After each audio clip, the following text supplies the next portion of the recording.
నమస్తే welcome to Disha TV Telangana రైతులు ఎప్పుడెప్పుడా అని ఎదురు చూస్తున్న రైతు భరోసా పథకం అమలుపై మంత్రి కోమటిరెడ్డి వెంకటరెడ్డి కీలక ప్రకటన చేశారు. నిజామాబాద్లో నిర్వహించిన కార్యకర్తల సమావేశంలో పాల్గొన్న కోమటిరెడ్డి వెంకటరెడ్డి రైతులకు పండగ లాంటి వార్త వినిపించారు. అంతేకాదు వచ్చే నెలలోనే ఇందిరమ్మ ఇండ్ల పథకం కూడా ప్రారంభించనున్నట్టు తెలిపారు. తెలంగాణ రైతులు ఎప్పుడెప్పుడా అని ఎదురు చూస్తున్న పథకాల్లో అతి ముఖ్యమైనది రైతు భరోసా. పంట పెట్టుబడి సాయం కింద ఎకరానికి 15,000 రూపాయలు ఇస్తామని ఎన్నికల సమయంలో కాంగ్రెస్ పార్టీ హామీ ఇవ్వగా ఇప్పటి వరకు ఆ పథకాన్ని ఇంకా అమలు చేయలేకపోవడం గమనార్హం. అయితే గత ప్రభుత్వం అమలు చేసిన రైతు బంధులు అవకతవకలు జరిగాయని, తమ ప్రభుత్వం అమలు చేసే రైతు భరోసా పకడ్బందీగా ఉండాలన్న ఉద్దేశంతో అందుకు తగ్గట్టుగా మార్గదర్శకాలు సిద్ధం చేసే పనిలో పడింది. దీంతో పథకం అమలు ఆలస్యమవుతుంది. అయితే రైతు భరోసా పథకం కోసం ప్రత్యేకంగా ఓ ఉపసంఘం ఏర్పాటు చేయగా రైతులతో పాటు అన్ని వర్గాల ప్రజల అభిప్రాయాలు తీసుకొని విధి విధానాలు సిద్ధం చేసినట్లు తెలుస్తోంది. అయితే అన్నదాతలకు రైతు భరోసా డబ్బులు ఈ సంక్రాంతి పండుగకు రైతుల అకౌంట్లో పడతాయని మంత్రి కోమటిరెడ్డి వెంకటరెడ్డి స్పష్టం చేశారు. దీంతో రైతు భరోసా డబ్బులు త్వరలోనే అన్నదాతల అకౌంట్లో పడే అవకాశం ఉన్నట్లు వార్తలొస్తున్న తరుణంలో ఈ వార్తలకు బలం చేకూరుస్తూ మంత్రి కోమటిరెడ్డి వెంకటరెడ్డి కూడా పండగ లాంటి వార్త వినిపించారు. నిజామాబాద్ సమీపంలోని రామ్రెడ్డి గార్డెన్లో నవంబర్ 29న రోజున నిర్వహించిన కాంగ్రెస్ కార్యకర్తల సమావేశంలో మంత్రి కోమటిరెడ్డి వెంకటరెడ్డి పాల్గొన్నారు. ఈ సమావేశంలో మాట్లాడిన మంత్రి కోమటిరెడ్డి రైతు భరోసా అమలు గురించి ప్రస్తావించారు.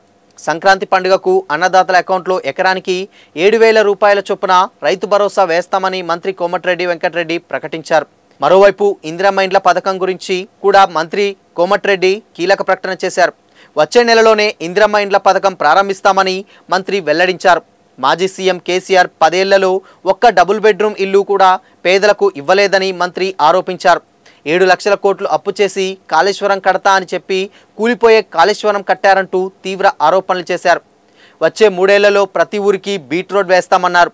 మండలం నుంచి జిల్లా కేంద్రానికి రహదారి విస్తరణ చేపట్టనున్నట్లు వెల్లడించారు. ప్రభుత్వం వచ్చిన 3వ రోజు నుంచే కేటీఆర్, హరీష్ రావు బామర్దులు ఇద్దరూ ప్రజాప్రభుత్వం పడిపోతుందంటూ మాట్లాడుతున్నారని వాళ్ళిద్దరిని ఉద్దేశించి తీవ్ర స్థాయిలో విమర్శలు చేశారు. అలాగే మాజీ సీఎం కేసీఆర్ దీక్షా దివాస్ మీద కూడా మంత్రి కోమటిరెడ్డి వెంకటరెడ్డి విమర్శలు గుప్పించారు. బీఆర్ఎస్ నేతల హడావుడి చూస్తుంటే నవ్వాలో ఏడవాలో అర్థం కావట్లేదంటూ దీక్షా దివాస్ గురించి సెటైర్లు వేశారు. గ్లూకోజ్లు, విటమిన్లు తీసుకుంటూ చేసిన దీక్షకు కూడా ఇంత బిల్డప్ ఇస్తారా అంటూ ఎద్దేవా చేశారు. కేసీఆర్ దీక్షలో ఏం తీసుకున్నారో గోనె ప్రకాష్ రావుని అడిగితే కుల్లంకుల్ల చెప్తాడంటూ విమర్శలు చేశారు.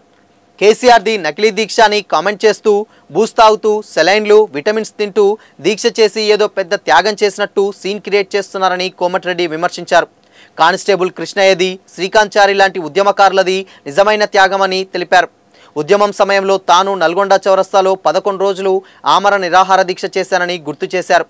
కేసీఆర్ లాగా ఎప్పుడూ ప్రచారం చేసుకోలేదని, 3 ఏళ్లు మంత్రి పదవి ఉండగానే రాజీనామా చేశానని చెప్పుకొచ్చారు కోమటిరెడ్డి వెంకటరెడ్డి. మొత్తంగా రైతు భరోసా ఎప్పుడొస్తుందని వేచి చూస్తున్న రైతులకు తీపి కబురు చెప్పారు.